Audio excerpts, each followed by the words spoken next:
Number 11, we are still finding the measure of the arc or the angle indicated. We want to find the measure of angle YJW, this angle right here.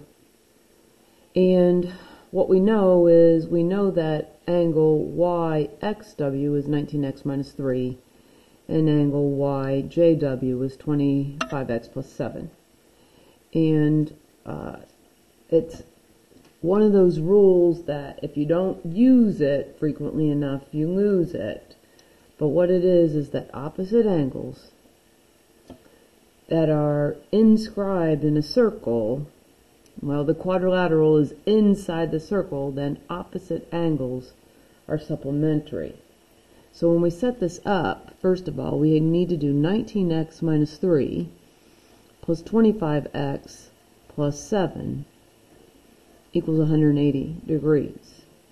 And when we add our like terms here, 19 plus 25, let's see, 19 plus 25 is 44. Again, never hesitate to use your calculator or Desmos.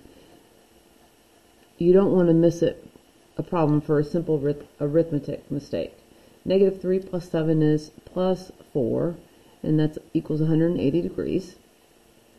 We can subtract 4 from both sides, and we get 44x equals 176, and then we can divide both sides by 44.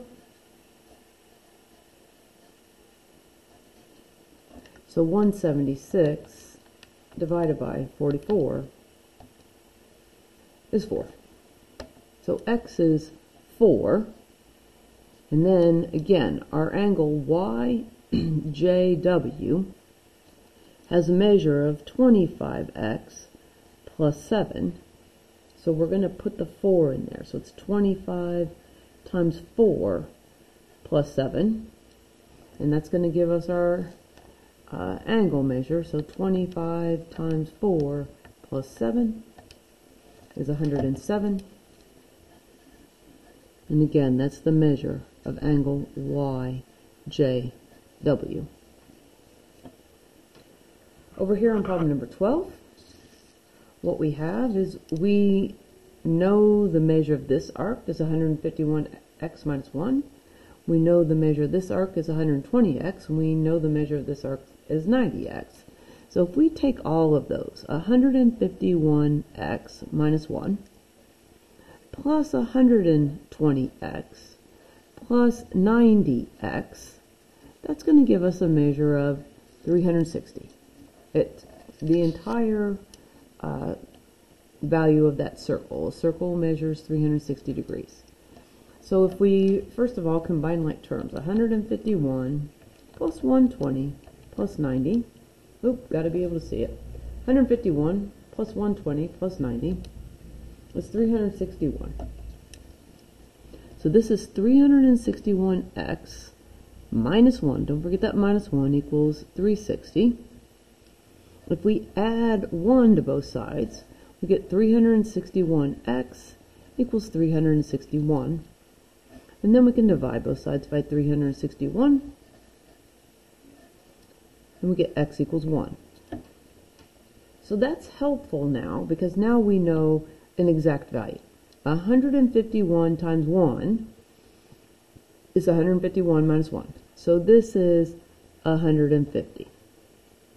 And 120 times 1, this is going to be 120. The arc, ZK, or ZX, sorry.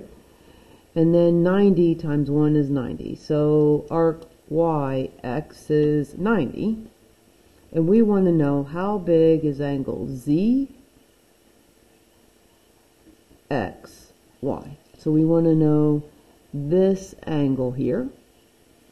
And remember that the arc equals 2 times the angle. So when we divide both sides by 2, our angle, measure of angle ZXY,